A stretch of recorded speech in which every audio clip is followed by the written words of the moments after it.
It's about taking the flashlight out and being willing to look and being curious and open-minded. The more you say, that's not me, that's not me, that's not me, you will not be able to see your part and role and how you create your husband, in this case, to withdraw in the marriage. And you will continue to think that he is the problem, which pushes him away further. Hello, I'm Karen Seitz, and this is the Happy Wife School.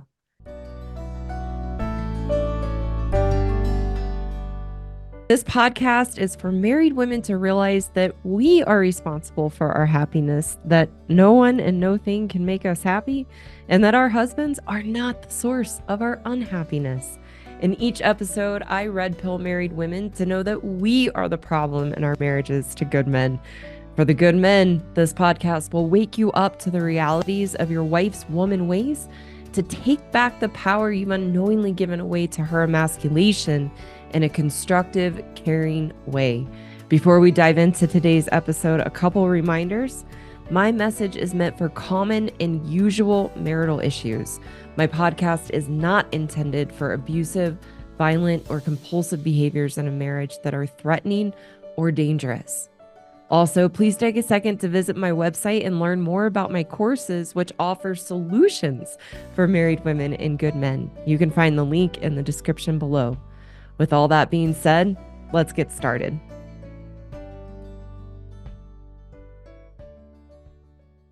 We are going to get started in the topic, why good men withdraw from their wives. And the reason that I want to talk about this today is I have a clip that pops up pretty often in my homepage on YouTube from the movie The Breakup with Jennifer Aniston and Vince Vaughn. And there's a clip, I'll post it in the description, but there's a clip that pops up a lot, and it's the scene from the movie where Jennifer Aniston essentially ends up breaking up with him, and they're having this really big fight about her wanting him to help her with the dishes. And it is just such a classic 4-minute clip of our woman ways in progress in a relationship with a man, and you can see the way she's pushing him away and pushing him away and pushing him away, and how he is withdrawn from the relationship in a number of ways and the complaints that she has. So I want to put it together for women and for good men to also understand their experience of withdrawing in the marriage, but why good men withdraw and how that is a natural consequence of us as women when we push our husbands away. So the first place I'm going to talk about is the why we push our husbands away, what that mechanism looks like. And then we're going to get into 5 ways women push their husbands to withdraw. And for the women listening, really important reminder as I'm getting started on the topic, this isn't to make you bad and wrong. It's not to paint you in a bad light or judge you. These are the very things I've had to see in myself, that by shining the light on them is actually what allowed me to change and move through these behaviors to have a completely different experience in my marriage and with my husband. So for the women listening, you want to be open-minded, that the more you say, that's not me, that's not me, that's not me, you will be stuck in your unhappiness and your miserableness in your marriage. The more that you're willing to say, hey, I haven't looked at these behaviors in myself in this way, but I'm curious because I want to be able to change. Then you take the flashlight out. And I always assume this is me so that I can see the ways that I show up in my woman ways and be able to change and be in control of myself in a positive, constructive way, which makes us feel really good about ourselves. So it's about taking the flashlight out and being willing to look and being curious and open-minded. The more you say, that's not me, that's not me, that's not me, you will not be able to see your part and role and how you create your husband, in this case, to withdraw in the marriage. And you will continue to think that he is the problem, which pushes him away further. So why we push our husbands away, I want to talk about from the beginning of us getting married as women. So as women, we get married to check the box, the next box of what we think will make us happy in life. It's really important to understand the fact that we are looking for the next box to check in life of what we think will make us happy shows us that we are internally unhappy. We wouldn't be looking for the next thing to make us whole, to fill us in life, to complete us, to make us happy if we were already happy and fulfilled. We have a fantasy thinking we will get married and live happily ever after because our husband and getting married is supposed to make us happy, which again, really important, shows us that we are unhappy, that we have an emptiness within us, we have a feeling of lack in our lives, and that there is something missing that if we had would complete us and make us happy. So we get married from that internal experience, whether we realize it or not. So what happens is that experience perpetuates us being a victim. When we get married to check the box of what we think will make us happy, that's actually coming from a camp victim perspective, because we are putting the power and control outside of us, that getting married and our husband is going to be able to fill that emptiness and make us happy, which again puts that power and control outside of us, which is what perpetuates us being a victim. Something or someone else is responsible for my experience of me and my experience of life. That's what happens when we get married to check the box of what we think will make us happy. It's the fantasy of marriage. And eventually, the fantasy of marriage wears off. The honeymoon phase is over. Reality sets in that we never thought into the future of what a marriage actually is, the responsibility it takes, the commitment it takes, the engagement it takes, the willingness to go through the ups and downs of marriage. We don't think those things through. So the fantasy wears off, the honeymoon phase wears off, and the same feelings of emptiness, boredom, being unfulfilled, feeling like there's something missing in our lives, feeling incomplete, come creeping back into our experience. And because we live in camp victim, having put the power and control of our happiness in getting married and into our husbands, we look outside of ourselves for why we are so miserable and unhappy, why we feel empty, why we feel bored, why we feel unfulfilled, why we feel something is missing. And as married women, we look outside of us to our husbands, into the marriage, and needing to have something and someone else responsible for why we are so unhappy. We push our husbands away, making them the problem. And the responses from our husbands when we push them away is, he's distant, he's disconnected, he doesn't do anything for me to show appreciation and love, he's checked out of the relationship, the man I married is gone, I don't know where he went. And he becomes the problem. And by pushing them away, what we don't realize, because our focus is external on our husbands, on the marriage, for our unhappy experience, we don't recognize that the behaviors we have that are pushing them away, we don't even see those behaviors, but the consequence of the different ways we push our husbands away, the consequence is that eventually, over time, they withdraw. And this is part of our plan to corroborate our victim story that our husbands are the problem. When we are feeling as women alone, disconnected in the marriage, uncared for, unloved, unappreciated, misunderstood, unheard, not cared for the way we need to be cared for to feel safe and secure in the relationship, so we feel unsafe and insecure in the relationship, when that's our internal experience, We must create the environment and the circumstances to corroborate our victim story that it's our husbands. And we accomplish that by pushing them away so that they react to us in negative ways that we can point the finger out, be a victim, and not have to see that it's us. To see that we are unhappy and we were unhappy before we got married. We haven't looked there because we don't want to look there, but also why I'm here and teaching what I teach, because if we don't have this context presented, if we are not red-pilled to see the truth of our experience, we will never see these things and continue to live in our delusional reality of victim blaming our husbands. If we saw that it's us, then we would have to change and we would have to do something different. It's easier to point the finger out and think it's our husbands. So now I want to get into 5 ways as women we push our husbands to withdraw.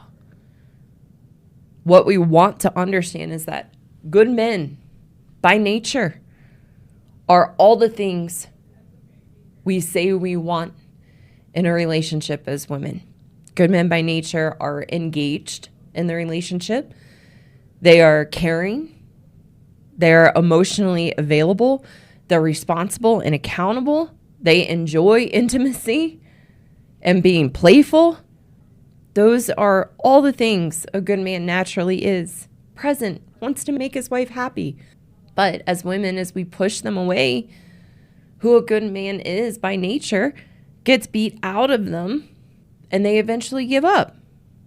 And sadly, because of our victim stories as women and how convincing we are and how manipulative we are to pull people in society into our stories, we are seen as the victim.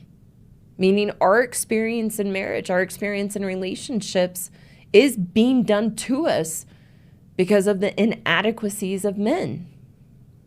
This is the story we create and perpetuate in our society that everyone buys into and no one questions, because we create an image of a good man through our behaviors to push them away and have them withdraw. We create the image of a good man as emotionally withdrawn, emotionally unavailable, that he doesn't help around the house or with the kids, that he's checked out or aloof or uncaring. And because women create the man that they're so upset with and how they are the problem by pushing them away, this is what gets perpetuated in our society. And we have to understand that's not who they are. The picture that has been painted of men in our society is not who they are. And by the time a marriage deteriorates and a couple goes to counseling, then a woman goes into a counselor with the marriage and man she's created and has these complaints that then the therapist validates. And then a good man believes, well, I am doing those things, so it must be me that's the problem. And then shuts down further in the relationship. But our complaints are often, again, he's not emotionally available. He doesn't listen. He doesn't help around the house. He doesn't take care of himself. He doesn't communicate. He's distant and withdrawn. And it's like I have another child in the house. We have to see we create this experience in our marriage of our husbands because we've pushed them away, we've beat them down, and we've treated them like children. And this is their reaction. So now let's get into how we create our husbands to be withdrawn, and 5 ways women push our husbands away so that they do withdraw. Number 1, we make our husbands wrong, that nothing they do is ever right. A good man's nature is to try to do the things his wife asks him to do. But when they do them, as women, we always find fault. It's not when I wanted you to do that, or it's not how I wanted you to do that. It's not the right way. It's not enough. You're only doing it because I asked you to do it. That was a key part in my inspiration for doing this topic, watching that clip from the breakup with Jennifer Aniston and Vince Vaughn. As she asks in that scene where they actually break up, can you help me with the dishes? And he says, hey, I just need like 15 minutes to decompress and then I'll help. Or how about we just do them in the morning? And then she pushes him and pushes him and pushes him until he finally says, okay, fine, I'll help with the dishes. And then she's still upset. And he says, what? I'm helping with the dishes.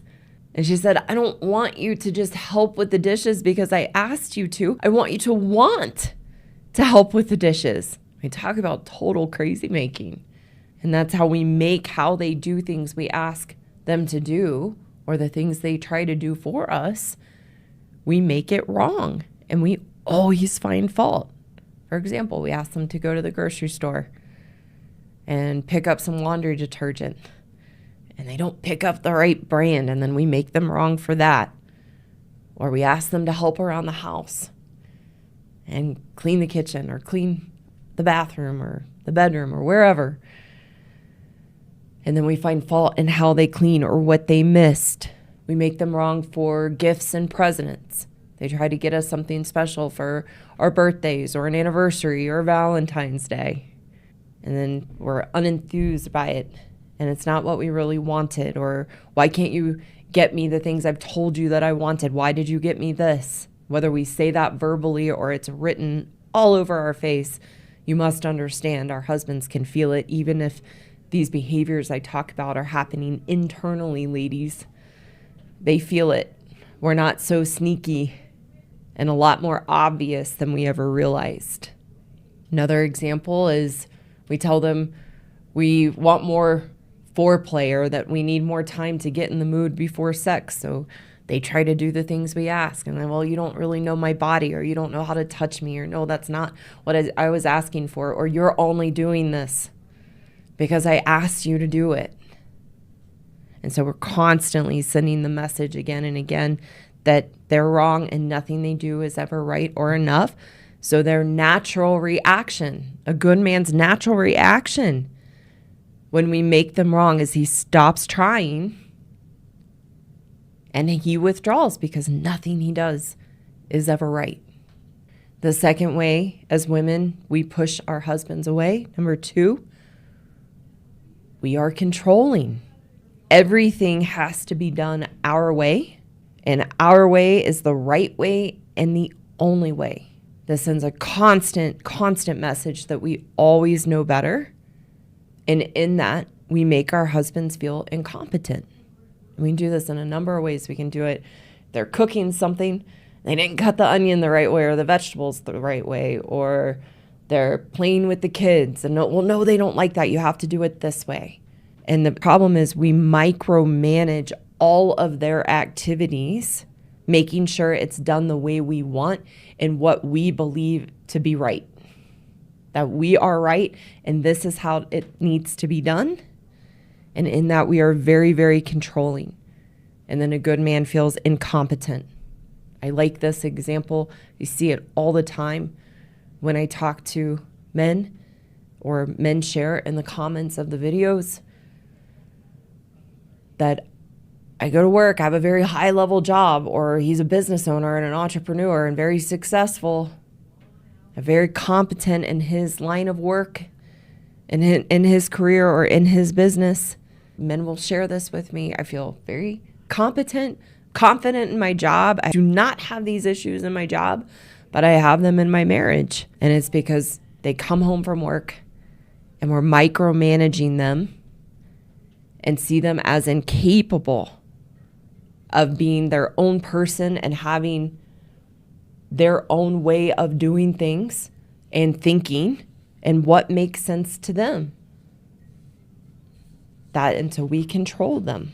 The natural reaction when we control our husbands is that he stops trying and withdraws because he's treated like a child and is incompetent to think and act on his own.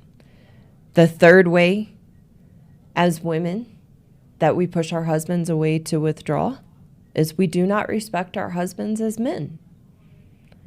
Meaning we want our husbands to be like us as women.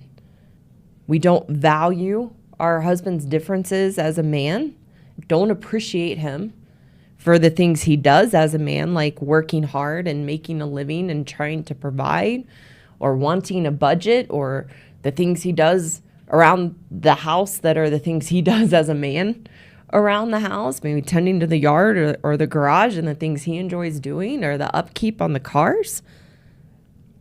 And the problem is we want a man to think, talk, and respond like us as women. And we want them to relate to us emotionally and physically as women. So I will often say your husband is not your girlfriend. He is a man. We criticize them for any of their manly behaviors, whether that's watching sports, going out with the guys, hunting, golf, any activity they enjoy as a man, we will make wrong or frivolous or something they should grow up and no longer do. We also want them to talk in the same ways that we do, and maybe even express their feelings and talk about their feelings.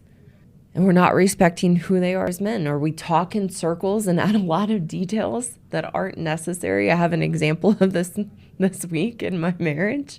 I was wanting to share with my husband, I got some camping dates changed for over the summer, and I was adding a lot of story about what the events that led up to that and what it was. And it was so funny. Adam goes, in a nice way, but just, can you just tell me what you want me to know?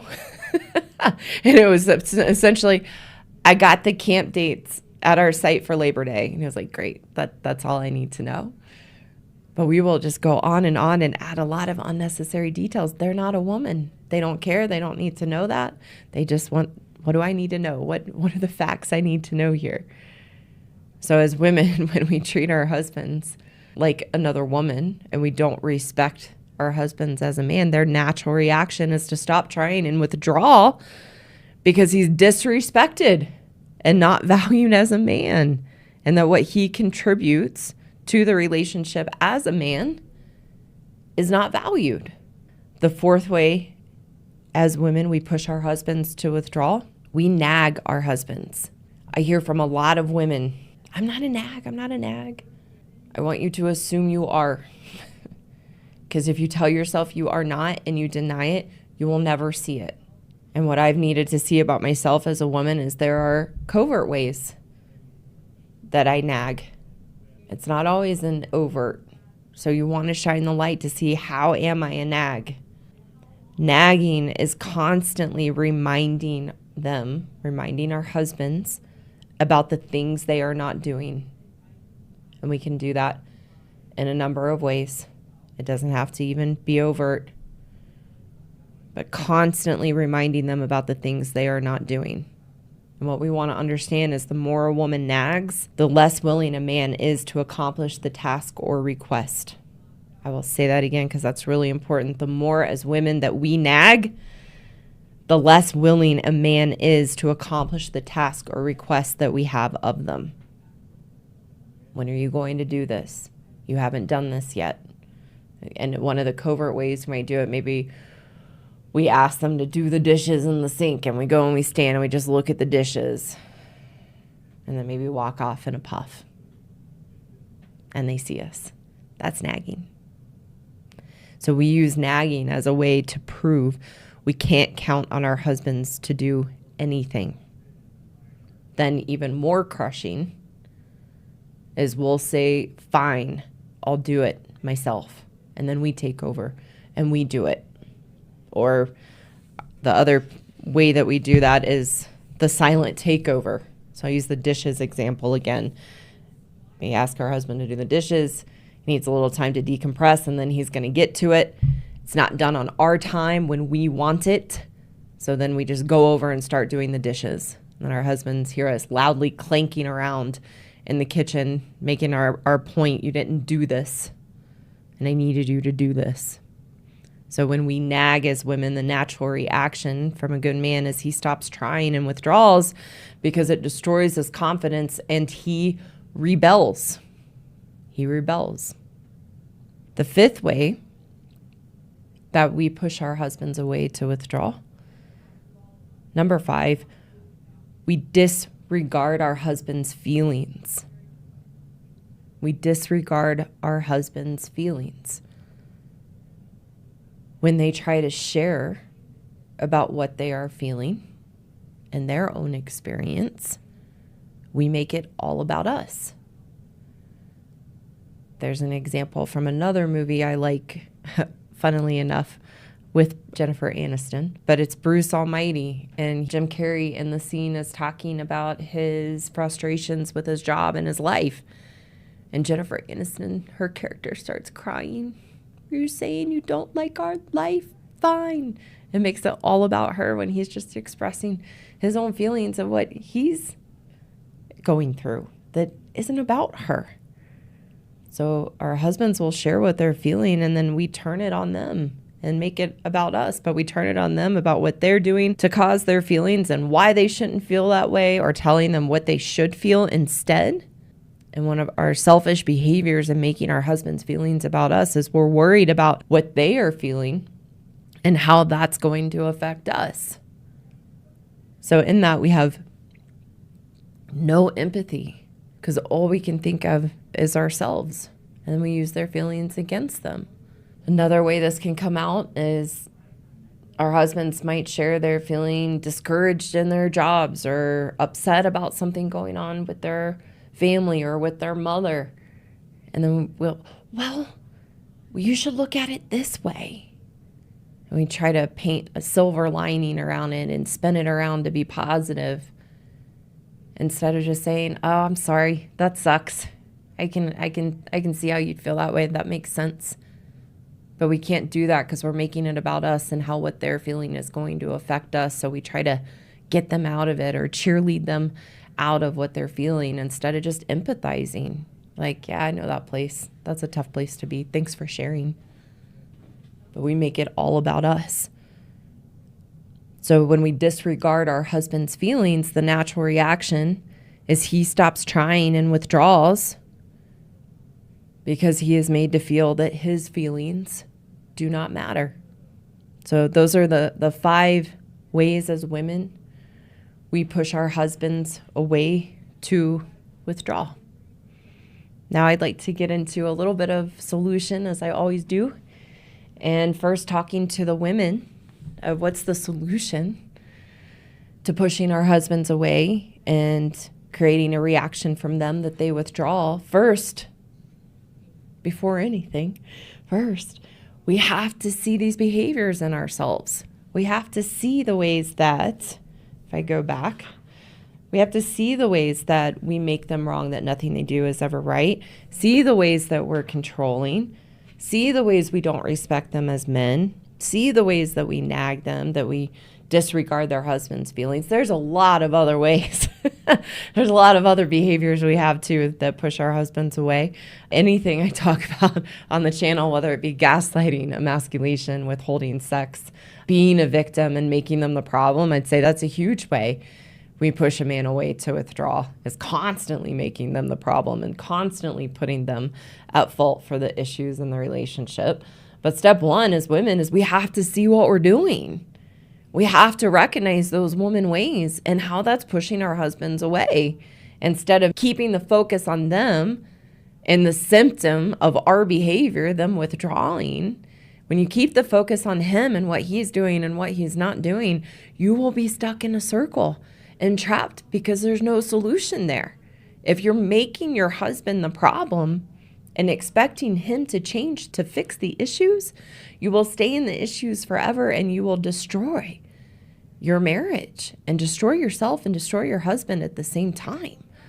So you have to take the focus and lens off of him to look at yourself. So stop looking to your husband and how he's the problem, and look at yourself to see what are the behaviors I have that push him away, and why don't I start to work on those in me? And here's the caveat: you cannot do that because you want your husband to change. It'll backfire. It will not work, and it won't be genuine, and he will feel that. You do it because of who you want to be and the character you want to have as a person and a woman, and to be in integrity with yourself, to show up as your best. That's why you make changes in your behaviors. If you do it trying to get your husband to change or the marriage to change, it won't work. You have a hidden agenda, which means it's manipulative. The changes in your behaviors from that angle are manipulative because you're wanting a different response in return versus, oh, these are poor behaviors on my part that I need to work on and change because this isn't who I want to be. The cherry on top is that if you're married to a good man, he will respond positively to those changes in you as if those problems never existed. Because when you get off of his case and stop putting the pressure on him to give you the experience that you want, he will show up naturally as the good man that he is, engaged, responsible, accountable, present in the relationship, emotionally available, intimate, wanting to be playful, wanting to do his best, being responsible. Your good man is waiting for you. The other piece in how we put the burden on our husbands to fill us and give us the experience we want to feel in the marriage is codependency. Is wanting him to provide you what you are not willing to provide to yourself. That's a codependency. So that feeling and experience you're looking for in the marriage is missing in you. So no matter what your husband tries to do to make you happy in the relationship or do the things that you ask him to do, you will still feel an emptiness within yourself because you're not giving yourself the experience that you want. So you also have to stop being codependent on your husband to make you happy. You might say, well, then what? I'm just supposed to be okay that he's disengaged or he's disconnected or he doesn't do this for me. I'm just supposed to be okay with that. No. What happens when you take the burden off your husband to make you happy and you stop being codependent? You have a good man who's thoughtful, caring, loving, wants to be engaged in the relationship, but he's going to do it as who he is. And so what happens when we stop being codependent is we can actually appreciate our husbands for who they are and stop trying to change them and value the ways that they show up in the relationship and express their love in the ways that are true to them. And then you realize what a special man you have, and you don't need him to be the things for you or do the things for you in the way that you need them because you do that for yourself. And then you can appreciate the good man that you have who is going to be caring, loving, and thoughtful, but in his way. And then you can appreciate that. The next piece is the solution for men.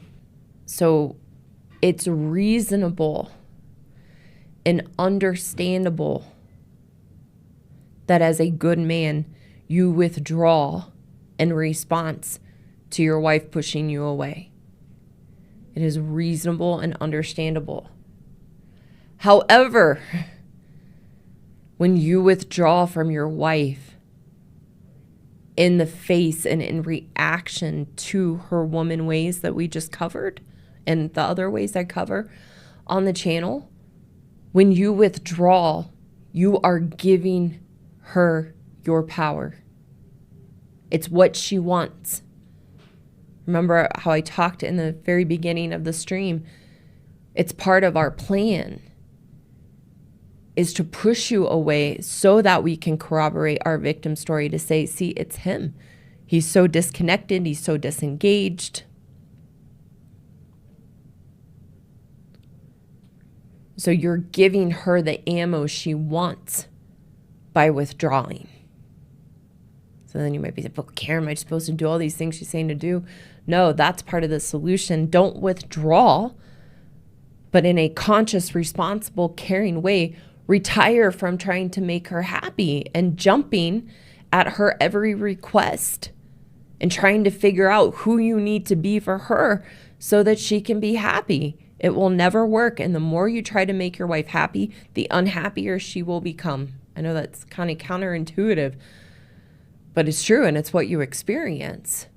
But the more you try to make her happy, the more she recognizes she's unhappy, because nothing you do ever makes her happy. And that wears you down. And then you eventually throw your hands up and give up and withdraw. And then as a good man, you don't feel good about yourself in that. And then you begin to buy into her stories of blame that you are the problem. Well, look, I am disconnected. I do rebel against what she asks. I don't listen. I am disengaged.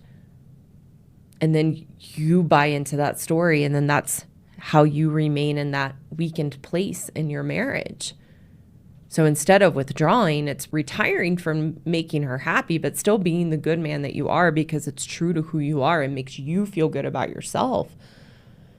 But take the energy you're putting into trying to make your wife happy and put that into yourself. She's going to be unhappy. If she's not willing to work on herself and see these issues in herself, you have to accept she's going to be unhappy in herself. It's on her. So take all the energy and effort you've been trying to put into changing the things she tells you will make her happy and put that back into yourself, making sure you're doing the things that you enjoy, that fill your gas tank and recharge you, so she doesn't have the power to wear you down. Thank you so much for taking the time to listen today. If you haven't, go check me out on YouTube, Rumble, and X.